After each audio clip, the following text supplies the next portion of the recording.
الحمدللہ والصلاة والسلام علی رسول اللہ وعلی آلہ وصحبہ وموالا۔ محترم بھائیوں، دینی بہنوں، السلام علیکم ورحمۃ اللہ وبرکاتہ۔ آج کا یہ کلاس اسلامی کورس کا 12واں کلاس ہے۔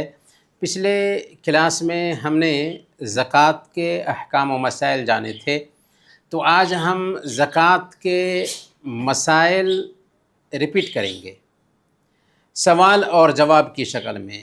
ہم آپ سے پوچھیں گے سوالات اور آپ کو ان کا جواب دینا ہے۔ تو سب سے پہلا سوال ہے، گولڈ کی زکوٰۃ کیسے نکالیں گے؟ بالکل، گولڈ کی زکوٰۃ جو ہے نا، سونے کی زکوٰۃ اگر 85 گرام ہمارے پاس اگر ایک سال مکمل ہو گیا تو اس کی زکوٰۃ لازم ہے۔ کتنا گرام ہونا چاہیے؟ 85 گرام۔ ہاں 85 گرام، جی بالکل جواب صحیح ہے۔ اچھا، کتنی زکوٰۃ ہوگی سونا میں؟ سونے کے اندر جو نا اپن اگر 40% لیتے ہیں تو اس کی زکوٰۃ برابر نکل جاتی ہے، جتنا اپنے پاس۔ ہاں 40 سے گنا دیتے ہیں، 40 سے ہم تقسیم کریں گے تو ڈیوائیڈ کریں گے تو بہت اچھا۔ اچھا، چاندی کی زکوٰۃ کیسے نکالیں گے؟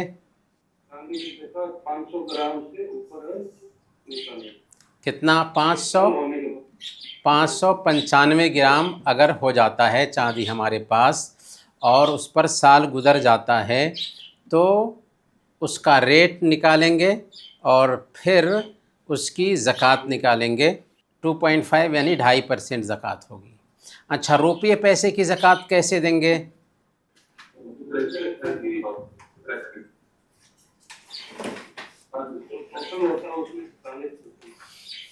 میرے پاس 20,000 روپے ہیں، زکوٰۃ آئے گی اس پہ؟ کتنے پہ زکوٰۃ آئے گی؟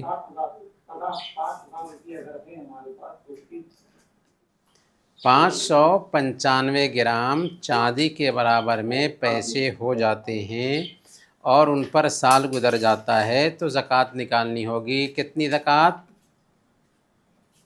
2.5%۔ اچھا، جانوروں پر زکوٰۃ کب آتی ہے؟ کن کن جانوروں پر زکوٰۃ آتی ہے؟ اونٹ، گائے، بھینس اور بکریاں۔ اونٹ کتنا ہو تو زکوٰۃ آتی ہے؟ 5۔ ہاں 5 سے کم ہو تو زکوٰۃ نہیں۔ اور گائے 30، ہاں 30، ہاں گائے 30 سے کم ہو تو زکوٰۃ نہیں آتی۔ اچھا، بکریاں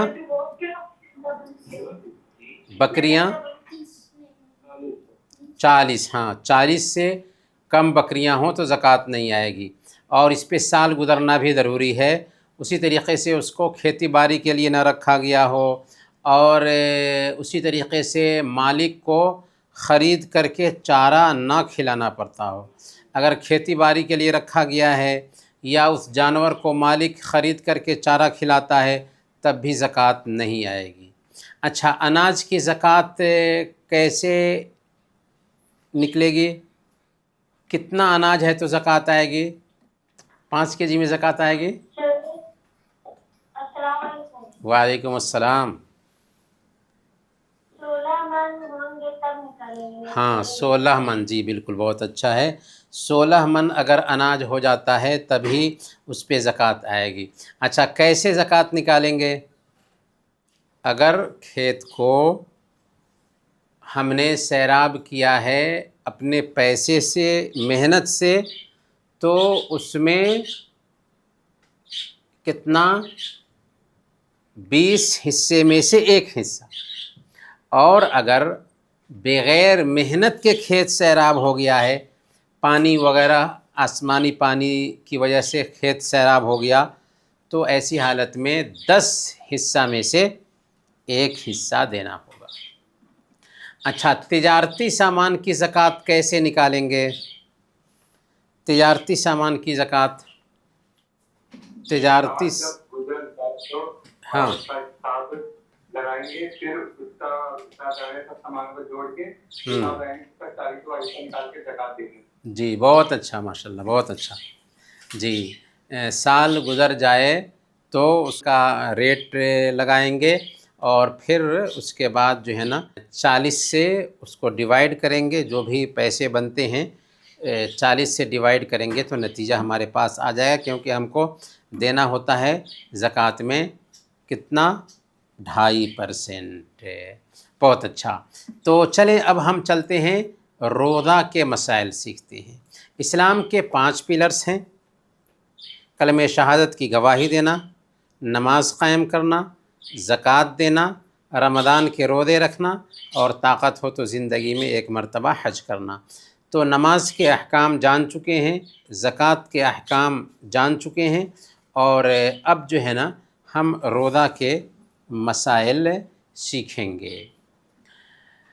آکسفورڈ یونیورسٹی کے ایک پروفیسر ڈاکٹر مورپالڈ لکھتے ہیں، آکسفورڈ یونیورسٹی کے یہ پروفیسر ہیں ڈاکٹر مورپالڈ، وہ لکھتے ہیں کہ میں نے اسلامی شکشاؤں کا اسٹڈی کیا، اور جب روزے کے ٹاپک پر پہنچا تو میں دنگ رہ گیا کہ اسلام نے اپنے ماننے والوں کو اتنا اچھا فارمولہ دیا ہے۔ I was shocked that Islam has given such a great formula to his followers، کہ اسلام نے اپنے ماننے والوں کو اتنا بہتر فارمولہ دیا ہے، اس پر میں دنگ رہ گیا۔ اگر اسلام اپنے ماننے والوں کو اور کچھ نہ دیتا تو صرف یہی فارمولہ ان کے لیے کافی تھا۔ یہ بات کس نے کہی؟ آکسفورڈ یونیورسٹی کے پروفیسر ڈاکٹر مورپالڈ نے۔ کیا کہا؟ کہ اسلام نے مسلمانوں کو روزے کا ایک فارمولہ دیا ہے، اگر اللہ تعالیٰ نے مسلمانوں کو روزہ کے علاوہ اور کوئی فارمولہ نہ دیا ہوتا تو یہی ان کے لیے کافی تھا۔ حالانکہ اسلام میں روزہ سال میں 1 مرتبہ آتا ہے، اور اسلام پورا جیون کا طریقہ دیتا ہے، لیکن ایک انسان جب صحیح معنوں میں اسلام کا اسٹڈی کرتا ہے نا، تو اسلام میں اچھائی ہی اچھائی ہے، بیوٹی ہی بیوٹی ہے، ہر جگہ پر اس کو اسلام کی خوبی ہی دکھائی دیتی ہے۔ تو آکسفورڈ یونیورسٹی کا یہ پروفیسر ہے جو یہ کہہ رہا ہے کہ اسلام نے مسلمانوں کو روزے کا جو فارمولہ دیا ہے یہ دنگ کر دینے والا ہے، یہ آشچرج میں ڈال دینے والا فارمولہ ہے۔ اس کے جو فائدے ہیں، اس فائدے کی بنیاد پر تو رمضان کی اہمیت سب سے پہلے کیا ہے؟ رمضان کا مہینہ سارے مہینوں میں سب سے بہتر مہینہ ہے، کیونکہ اسی مہینے میں قرآن اترا۔ قرآن کس مہینے میں اترا؟ رمضان کے مہینے میں اترا۔ جب یہ مہینہ آتا ہے تو جنت کے دروازے کھول دیے جاتے ہیں۔ جنت کے کتنے دروازے ہیں؟ 8 دروازے، اور جہنم کے دروازے بند کر دیے جاتے ہیں۔ جہنم کے دروازے کتنے ہیں؟ 7 دروازے، 7 دروازے، اور بدمعاش شیطانوں کو قید کر دیا جاتا ہے۔ اس مہینے میں ایک رات آتی ہے جس کی عبادت 1000 مہینوں سے بہتر ہے۔ یہ کون سی رات ہے؟ لیلۃ القدر۔ لیلۃ القدر ہے 1000 مہینوں سے بہتر رات، یعنی 83 سال 4 مہینوں سے بہتر رات ہے۔ رمضان میں پورے 1 مہینہ اللہ رب العالمین نے روزہ فرض کیا ہے۔ تو رمضان کی فضیلت کیا ہوئی؟ اس میں ایک رات آتی ہے جو 1000 مہینوں سے بہتر ہے۔ اسی رات میں قرآن اترا، اور یہ مہینہ جب آتا ہے تو جنت کے دروازے کھول دیے جاتے ہیں، جہنم کے دروازے بند کر دیے جاتے ہیں، اور بدمعاش شیطانوں کو قید کر دیا جاتا ہے۔ اچھا، اسلام میں روزہ کا مطلب کیا ہوتا ہے؟ اسلام میں روزہ کا مطلب ہوتا ہے کہ اللہ کی رضا حاصل کرنے کے لیے، اللہ کی آگیا کاریتا پراپت کرنے کے لیے فجر کے وقت سے سورج ڈوبنے تک کھانے پینے اور شوہر بیوی کے تعلق سے رک جانا، یہ روزہ ہے۔ یہ روزہ ہے، کھانے پینے اور شوہر بیوی کا جو تعلق ہوتا ہے اس سے رک جانا دراصل روزہ ہے۔ کوئی پوچھ سکتا ہے کہ روزہ آخر اللہ تعالیٰ نے کیوں فرض کیا ہے، روزہ کی حکمت کیا ہے؟ تو اس کا جواب اللہ تعالیٰ نے خود قرآن میں دیا۔ سورہ البقرہ آیت نمبر 183 183 میں اللہ فرماتا ہے یا ایھا الذین آمنوا کتب علیکم الصیام کما کتب علی الذین من قبلکم لعلکم تتقون، کہ اے ایمان والو تم پر روزے فرض کیے گئے ہیں جس طرح تم سے پہلے لوگوں پر روزے فرض کیے گئے تھے۔ مقصد کیا ہے؟ لعلکم تتقون، تاکہ تم تقوی والے بن جاؤ۔ اس سے آیت سے پتہ یہ چلا کہ روزے اس لیے فرض کیے گئے ہیں کہ ایک انسان کے اندر تقوی آ جائے۔ تقوی کا مطلب ہوتا ہے بچنا، اللہ کی نگرانی کا ایک انسان کے اندر احساس پیدا ہو جانا، اور یہ احساس اس طور پر پیدا ہوتا ہے کہ ایک آدمی اکیلے میں ہوتا ہے، اس کے فریج میں کھانے پینے کی چیزیں ہوتی ہیں لیکن وہ نہیں کھاتا پیتا۔ کیوں؟ اس لیے کہ اس کے من میں یہ بات بیٹھی ہوتی ہے کہ کوئی تو نہیں دیکھ رہا ہے لیکن اللہ تعالیٰ ہمیں دیکھ رہا ہے۔ 1 مہینہ کی یہ ٹریننگ دی جاتی ہے کہ تم اکیلے میں بھی ہو پھر بھی تم نہیں کھا رہے ہو، اس لیے نہیں کھا رہے ہو کہ اللہ دیکھ رہا ہے، تو اور دنوں میں بھی تمہارے اندر یہ احساس ہونا چاہیے کہ کوئی تو نہیں دیکھ رہا ہے، ماں نہیں دیکھ رہی ہے، باپ نہیں دیکھ رہا ہے، بھائی نہیں دیکھ رہے ہیں، بہن نہیں دیکھ رہی ہے، لیکن اللہ دیکھ رہا ہے۔ یہ احساس پیدا کرتا ہے روزہ عجیب طریقے سے۔ روزہ ایک انسان کو گناہوں سے بچنے کے لیے بھی ٹرینڈ کرتا ہے، کیونکہ جب ایک آدمی حلال کھانے پینے سے خود کو روک لیتا ہے ایک وقت سے ایک وقت تک، اس لیے روک لیتا ہے کہ اللہ تعالیٰ نے منع کیا ہے، تو اب وہ جب ایک وقت سے ایک وقت تک حلال کھانے پینے سے رک گیا، اس لیے رک گیا کہ اللہ نے منع کیا ہے، تو اب وہی انسان حرام کام کیسے کرے گا؟ اسی لیے صحیح بخاری کی روایت ہے، اللہ کے نبی صلی اللہ علیہ وسلم نے بیان فرمایا من لم يدع قول الزور والعمل به فليس لله حاجة في ان يدع طعامه وشرابه، جو آدمی جھوٹ بولنا اور جھوٹ پر عمل کرنا نہیں چھوڑتا، اللہ تعالیٰ کو اس کے کھانا پینا چھوڑنے کی کوئی ضرورت نہیں۔ روزہ غریبوں کی مدد اور ان کے ساتھ سہانوبھوتی کی بھاونا بھی پیدا کرتا ہے، یعنی روزہ رکھنے کی وجہ سے ہمارے اندر یہ احساس پیدا ہوتا ہے کہ غریبوں کی مدد کرنی چاہیے۔ کیسے؟ ایک آدمی بھوک برداشت کرتا ہے، تو جو آدمی سال بھر کھاتا پیتا رہا لیکن 1 مہینہ اس کو بھوک برداشت کرنا پڑتا ہے، تو اس کو یہ احساس ہوتا ہے کہ جیسے میں 1 مہینہ بھوک برداشت کر رہا ہوں، ویسے ہی بہت سارے لوگ ہیں جو پیسہ نہ ہونے کی وجہ سے، سماج میں کمزور ہونے کی وجہ سے بھوک برداشت کرتے ہیں، ان کے پاس پیسے نہیں ہوتے ہیں تو وہ بھوکے رہتے ہیں۔ تو اب ہمارے اندر یہ بھاونا پیدا ہوتی ہے کہ غریبوں کی مدد ہونی چاہیے، ضرورت مندوں کا ساتھ دینا چاہیے۔ تو اس طریقے سے روزہ رکھ کر کے جب بھوک برداشت کرتے ہیں تو بھوکوں کی تکلیف کا ہمیں احساس ہوتا ہے اور ہم غریبوں کی مدد کرتے ہیں۔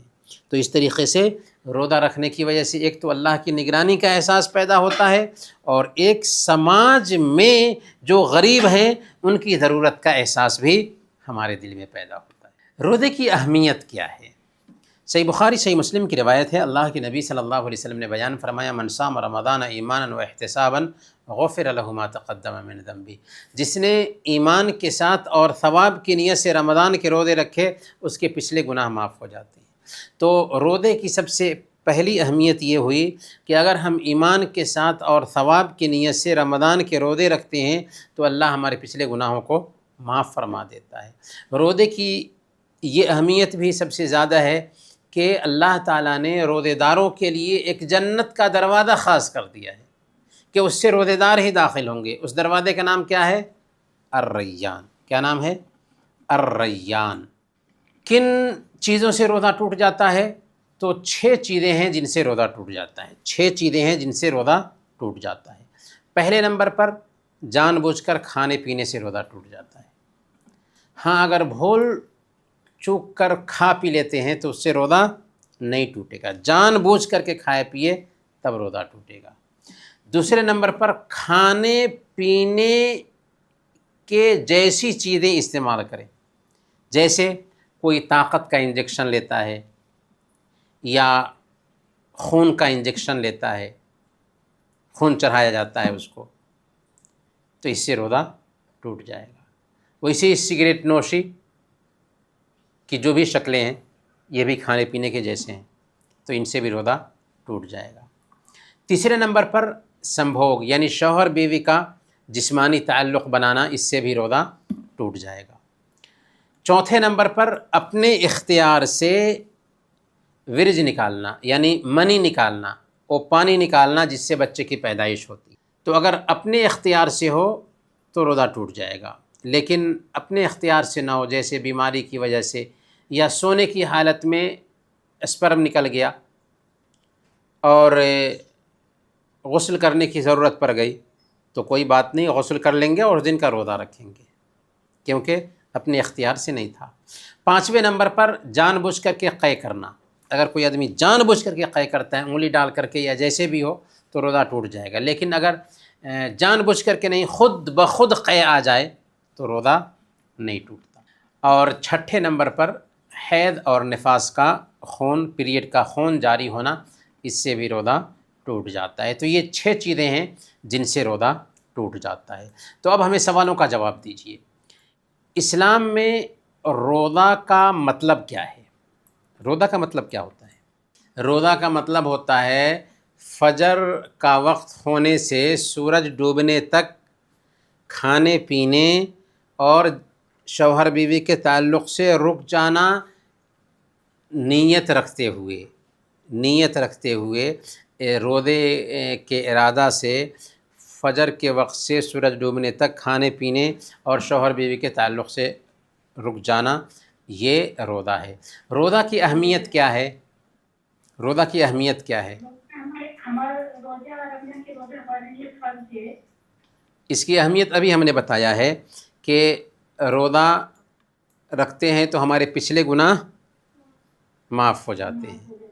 اسی طریقے سے جنت میں ایک دروازہ ہے جس کا نام الریان ہے، صرف روزے داروں کے لیے خاص کیا گیا ہے۔ رمضان کے مہینے کی فضیلت کیا ہے؟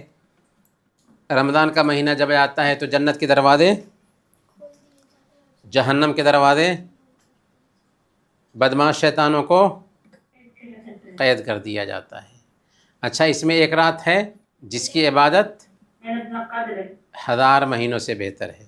جی، جس کی عبادت 1000 مہینوں سے بہتر ہے، اور اس کے روزے بھی اللہ تعالیٰ نے فرض کیا ہے نا؟ اچھا، روزے کی فرضیت کا مقصد اللہ تعالیٰ نے کیا بیان کیا؟ لعلکم تتقون، تاکہ تمہارے اندر تقوی آ جائے۔ ہاں، تاکہ تمہارے اندر تقوی آ جائے۔ تقوی کیا ہے؟ یعنی گناہوں سے بچنا، یعنی اللہ تعالیٰ نے جن کاموں کا حکم دیا اسے کریں، جن کاموں سے روک دیا ان سے اپنے آپ کو روک لیں، تو یہ تقوی ہے۔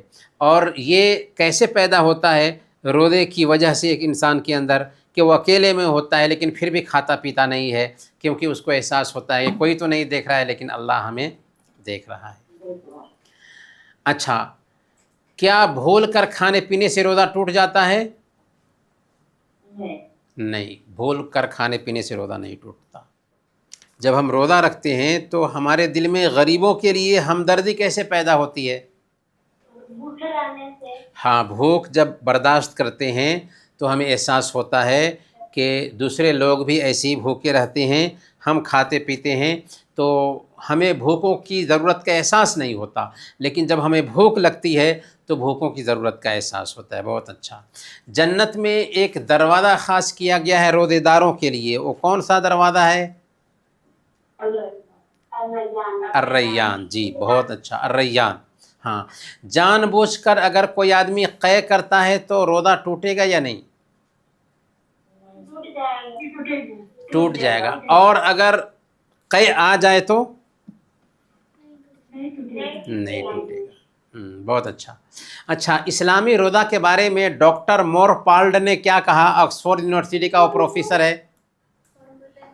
ہاں، ڈاکٹر مورپالڈ کہتا ہے کہ میں نے اسلامی شکشاؤں کا اسٹڈی کیا اور جب روزے کے ٹاپک پر پہنچا تو دنگ رہ گیا. اس کو لکھ لیجئے، کیونکہ لکھ لینے سے کیا ہوتا ہے کہ باتیں یاد رہتی ہیں.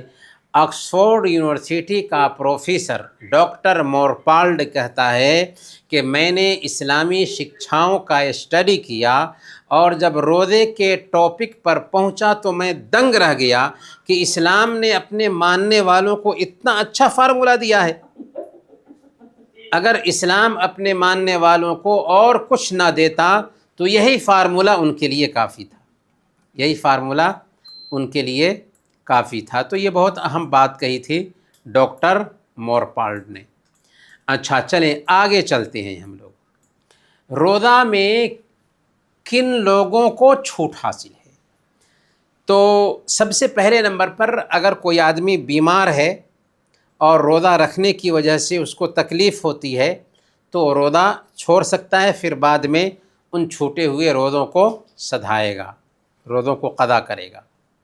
دوسرے نمبر پر اگر کوئی آدمی بڑھاپے کی وجہ سے روزہ رکھنے سے عاجز ہو، بوڑھا انسان ہے روزہ نہیں رکھ سکتا، یا ایسا بیمار ہے جسے شفا کی امید ہی نہ ہو، لا علاج بیماری ہے، امید ہی نہ ہو اس کو شفا پانے کی، تو ایسے لوگوں کے لیے جائز ہے کہ روزہ نہ رکھیں اور ہر دن کے بدلے ایک غریب کو 1.5 کلو اناج، نصف سا اناج، 1.5 کلو اناج کھانے کے طور پر دیں گے. کون؟ ایسا آدمی جو بڑھاپے کی وجہ سے روزہ نہیں رکھ سکتا ہے یا ایسا بیمار جس کو صحیح ہونے کی امید نہ ہو، وہ کیا کرے گا؟ روزہ نہیں رکھے گا اور اس کے بدلے میں 1.5 کلو اناج غریبوں کو دے گا. تیسرے نمبر پر مسافر اگر سفر کی حالت میں ہے اور سفر کی حالت میں ہونے کی وجہ سے اس کو روزہ رکھنے میں کچھ پریشانی آتی ہے تو اس کے لیے بھی روزہ چھوڑنے کی گنجائش ہے، لیکن بعد میں ان روزوں کی قضا ضروری ہے. اسی طریقے سے ایسا بیمار جس کو شفا پانے کی امید ہو لیکن روزہ رکھنے میں دقت ہوتی ہے تو وہ بھی روزہ نہیں رکھے گا، لیکن بعد میں ان روزوں کی قضا کرے گا. چوتھے نمبر پر حیض اور نفاس والی عورتیں ماہواری کے دنوں میں یا بچے کی پیدائش ہوئی اور خون آ رہا ہے تو اس حالت میں روزہ رکھنا ان کے لیے حرام ہے، لیکن بعد میں ان چھوٹے ہوئے روزوں کو سدھانا ضروری ہے.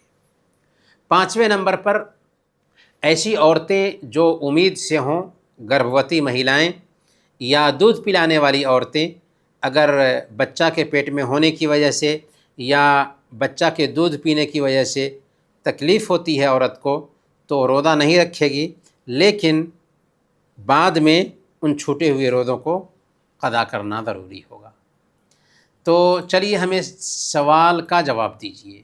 روزہ میں کن کن لوگوں کو چھوٹ دی گئی ہے؟ کن کو؟ 6 لوگ ہیں. ہاں، ان میں سے بیمار ہے نا، بڑھاپے کی وجہ سے، مسافر کے لیے چھوٹ ہے. ہاں اور 4ویں نمبر پر ہاں جو آدمی روزہ نہیں رکھ سکتا ہاں لیکن ہاں اس کو کیور کر سکتا، جی جی اچھا کر سکتا، اور ہاں جی جی ہاں دودھ پلانے والے. ہاں جی، دودھ پلانے والی عورتیں ہیں اور اسی طریقے سے گربھوتی مہیلائیں ہیں جن کے پیٹ میں بچہ ہے اور ان کو تکلیف ہوتی ہے تو وہ بھی روزہ نہیں رکھیں گے، لیکن بعد میں قضا کرنا ضروری ہے. بہت اچھا. بغیر عذر کے روزہ نہ رکھا تو اس کا کیا حکم ہے؟ اسے چاہیے کہ توبہ کرے کیونکہ اس نے بہت بڑا گناہ کیا ہے، پھر اس دن کا روزہ رکھے اور اس کے اوپر کچھ بھی نہیں ہے، یعنی کفارہ نہیں ہے. کسی نے بغیر عذر کے روزہ نہیں رکھا تو اس نے بہت بڑا گناہ کیا ہے، اس کو چاہیے کہ توبہ کرے اور اس دن کا روزہ رکھے. ہاں، اگر کوئی آدمی روزے کی حالت میں اپنی بیوی سے جسمانی تعلق بنا لیتا ہے تو اس کے لیے ضروری ہے کہ توبہ کرے، اس دن کا روزہ رکھے اور اس کا کفارہ بھی ادا کرے. روزہ بھی رکھے گا، کفارہ بھی دے گا اور توبہ بھی کرے گا. کفارہ کیا ہے؟ ایک غلام آزاد کرنا اور ابھی غلام آزاد کرنے کا تصور نہیں پایا جاتا ہے تو 2 مہینے لگاتار روزہ رکھے گا. اگر 2 مہینہ روزہ رکھنے کی طاقت نہ ہو تو 60 مسکینوں کو کھانا کھلائے گا. یہ تو فرض روزے کی بات ہوئی. نفلی روزے کون کون سے ہیں؟ تو فرض روزہ رمضان کا روزہ ہے، یا جو آدمی اپنے اوپر نظر کی وجہ سے فرض کر لے روزے تو وہ روزے بھی فرض ہو جاتے ہیں. اس کے علاوہ کچھ روزے ہیں جو نفلی روزے ہیں، جیسے شوال کے 6 روزے. اگر کوئی آدمی رمضان کے روزے رکھ لیتا ہے اور شوال کے بھی 6 روزے رکھ لیتا ہے تو اس کو پورے سال روزہ رکھنے کا ثواب ملتا ہے. اسی طریقے سے محرم میں روزہ رکھنے کی بڑی اہمیت ہے، اور خاص طور پر محرم کی 10ویں تاریخ کو عاشورہ کا روزہ. اگر ہم عاشورہ کا روزہ رکھ لیتے ہیں 10 محرم اور 11 محرم کو، یا 9 محرم اور 10 محرم کو روزہ رکھ لیتے ہیں تو پچھلے ہمارے 1 سال کے گناہ معاف ہو جاتے ہیں. تیسرے نمبر پر ہر مہینے 3 روزے رکھنا، خاص کر ایام بیض کے. ایام بیض سے کیا مراد ہے؟ یعنی ہجری کیلنڈر کے حساب سے 13، 14 اور 15 تاریخ کے روزہ رکھنا. 13، 14 اور 15 تاریخ کے روزے رکھنا یہ ایام بیض کے روزے کہلاتے ہیں. ایام بیض کے روزے کا مطلب یعنی ہجری کیلنڈر کے اعتبار سے 13 تاریخ، 14 تاریخ اور 15 تاریخ کے روزے رکھنا، اس میں بہت اجر ہے. اسی طریقے سے سوموار اور جمعرات کے دن بھی روزہ رکھنا سنت ہے. اللہ کے نبی صلی اللہ علیہ وسلم سوموار کے دن اور جمعرات کے دن بھی روزہ رکھتے تھے. سوموار یعنی منڈے. غیر حاجیوں کے لیے عرفہ کے دن کا روزہ رکھنا یہ بھی بہت اہمیت رکھتا ہے. عرفہ کا روزہ یعنی 9 ذی الحجہ کا روزہ، جس کے بارے میں اللہ کے نبی صلی اللہ علیہ وسلم نے فرمایا کہ پچھلے 1 سال اور اگلے 1 سال کے گناہ معاف ہو جاتے ہیں. اسی طریقے سے شعبان کے مہینے میں زیادہ سے زیادہ روزہ رکھنا بھی ثواب کا کام ہے. تو ہمیں بتائیے کہ نفلی روزے کیا ہوتے ہیں اور فرض روزوں سے مختلف کیسے ہوتے ہیں؟ جو فرض نہیں ہیں، ہے نا، جو فرض نہیں ہے اور نبی صلی اللہ علیہ وسلم نے وہ روزے رکھے. شوال کے 6 روزے کی کیا اہمیت ہے؟ چلیے بتائیے ہمیں. آواز بند ہے شاید. شوال کے روزے میں کیا بولا؟ شوال کے روزے میں 1 سال کے گناہ معاف نہیں ہوتے بلکہ 1 سال روزہ رکھنے کا ثواب ملتا ہے. 1 سال روزہ رکھنے کا ثواب ملتا ہے. عاشورہ کے روزہ کا کیا اجر ہے؟ پچھلے 1 سال کے گناہ معاف ہو جاتے ہیں. اچھا، ہر مہینے 3 روزے رکھیں جنہیں ایام بیض کہتے ہیں. ایام بیض کون کون سے دن ہیں؟ ہجری کیلنڈر کے حساب سے 13 اور 15. بہت اچھا، ماشاءاللہ. اچھا، ہفتے میں 2 دن روزہ رکھنا مستحب ہے، بہتر ہے. وہ کون کون سے دن ہیں؟ منڈے اور تھرسڈے. جی بہت اچھا. عرفہ کے دن روزہ رکھنے کا کیا ثواب ہے؟ ہاں، پچھلے 1 سال اور اگلے 1 سال کے گناہ معاف ہو جاتے ہیں. بہت اچھا، ماشاءاللہ. اچھا چلیں آگے چلتے ہیں. مسلمانوں کی عیدیں کتنی ہیں؟ مسلمانوں کے لیے اللہ تعالیٰ نے صرف 2 عیدیں طے کی ہیں. ایک عید الفطر ہے جو رمضان کے روزے ختم ہونے پر منائی جاتی ہے، اور دوسری عید الاضحیٰ ہے جو ذی الحجہ کی 10ویں تاریخ کو منائی جاتی ہے. ان کے علاوہ کوئی تیسری عید نہیں ہے. عید کے دن کیا کرنا چاہیے؟ مسلمانوں کے عید کی شروعات 2 رکعت نماز سے ہوتی ہے. اس دن غسل کر کے اچھے لباس پہن کر کے عیدگاہ جانا چاہیے اور زور زور سے تکبیر پکارنی چاہیے. اللہ اکبر، اللہ اکبر، لا الہ الا اللہ، اللہ اکبر، اللہ اکبر وللہ الحمد.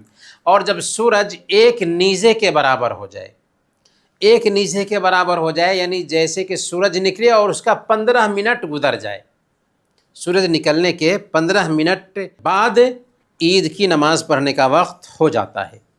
تو امام جو ہے نا زور سے نماز میں قرات کرے گا، اور عید کی یا بقرعید کی نماز 2 رکعت پڑھی جائے گی، جس کی پہلی رکعت میں قرات سے پہلے قرت سے پہلے 7 تکبیرات زوائد ہوں گی، یعنی زائد تکبیرات کتنی ہوں گی؟ 7 ہوں گی، اور دوسری رکعت میں قرت سے پہلے 5 زائد تکبیرات ہوں گی۔ تو چلیے ہمیں بتائیے مسلمانوں کی عیدیں کتنی ہیں؟ 2 ہیں جی۔ عید الفطر کب منائی جاتی ہے؟ 1 شوال کو۔ اور عید الاضحیٰ کب منائی جاتی ہے؟ 10 ذی الحجہ کو۔ آواز بند نہیں کرنا ہے، ہاں، 10 ذی الحجہ کو عید الاضحیٰ منائی جاتی ہے۔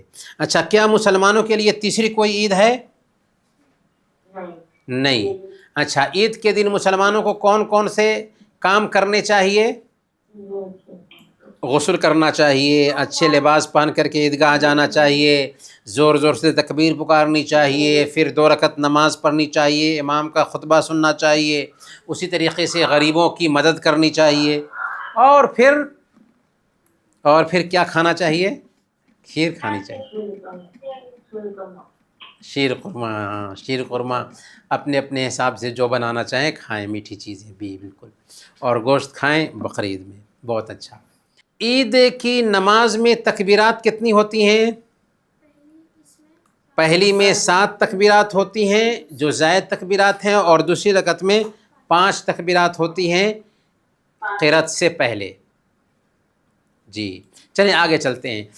عید کی نماز سے پہلے زکوٰۃ الفطر ادا کی جاتی ہے۔ زکوٰۃ الفطر، زکوٰۃ الفطر کیا ہے؟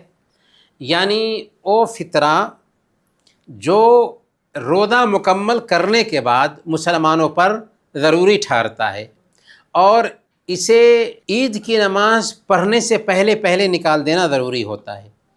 اس کی مقدار کتنی ہے؟ 1 صاع ہے، یعنی 2.5 کلو اناج غریبوں کو نکال کر کے دے دیں۔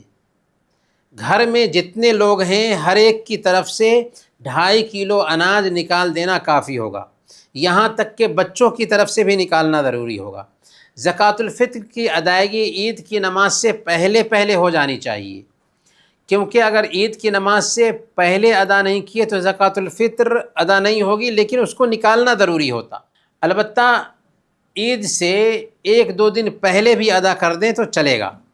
اللہ کے نبی صلی اللہ علیہ وسلم نے زکوٰۃ الفطر کی حکمت بتائی ہے کہ طہرۃ للصائم من اللغو والرفث وطعمۃ للمساکین، کہ اس سے روزے میں جو کمی ہوتی ہے، روزے کی حالت میں جو کمی آ جاتی ہے وہ کمی دور ہو جاتی ہے، اور اس دن غریبوں کو بھی کھانا مل جاتا ہے۔ تو زکوٰۃ الفطر دینے کی 2 حکمت ہوئی، ایک روزے کی کمی دور ہوتی ہے، اور دوسری حکمت یہ کہ عید کے دن غریبوں کو بھی خوشی میں شریک کریں۔ تو زکوٰۃ الفطر کا مقصد کیا ہوا؟ زکوٰۃ الفطر کا مقصد یہ ہے کہ اس سے ہمارے روزے میں جو کمی ہوئی تھی وہ کمی دور ہو جاتی ہے، اور غریبوں کو بھی عید کے دن کھانا میسر ہوتا ہے۔ زکوٰۃ الفطر کی مقدار کتنی ہے؟ 1 صاع، یعنی 2.5 کلو اناج۔ ٹھیک ہے، کیا بچوں کی طرف سے بھی زکوٰۃ الفطر دی جائے گی؟ انمیوٹ کیجیے۔ ہاں دی جائے گی، بچوں کی طرف سے بھی دی جائے گی۔ کیا زکوٰۃ الفطر عید سے 1-2 دن پہلے دی جا سکتی ہے؟ جی دی جا سکتی ہے، جی بہت اچھا، جی ہاں بالکل۔ اچھا چلیں اب ہم حج کی طرف چلتے ہیں۔